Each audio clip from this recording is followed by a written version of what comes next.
C'est Boudiaf qui joue le rôle décisif dans la création du Front de libération nationale, qui le 1er novembre 1954 déclenche l'insurrection. Le FLN agit, lutte les armes à la main. C'est l'action qui soude les militants d'origines diverses. En 2 ans, le FLN, dans une lutte sans merci, conquiert le monopole du mouvement révolutionnaire. Il parvient à élargir la lutte et tient en échec l'armée française qui doit mobiliser le contingent. L'avion de Ben Bella et de ses compagnons avait été détourné.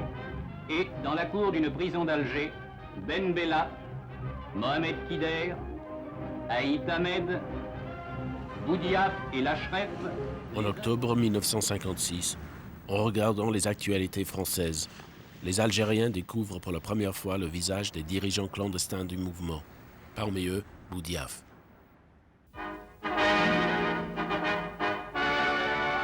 En 1962, après 8 ans de guerre, l'Algérie accède à l'indépendance au terme des accords d'Évian. Le GPRA, gouvernement provisoire de la République algérienne, dont Boudiaf est membre, entre dans Alger en liesse. Étouffés durant les combats, les dissensions entre dirigeants éclatent en plein jour. Dans les conférences de presse, il devient impossible de parler d'une seule voix.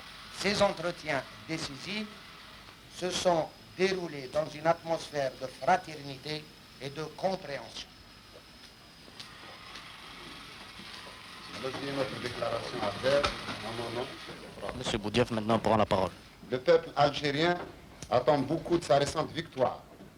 Puissions-nous la lui concrétiser en lui donnant les moyens de se prononcer librement, et le plus tôt serait le mieux, de travailler, de s'instruire dans une Algérie enfin débarrassée du spectre de la dictature, quelle qu'en soit l'origine ou l'atteinte politique.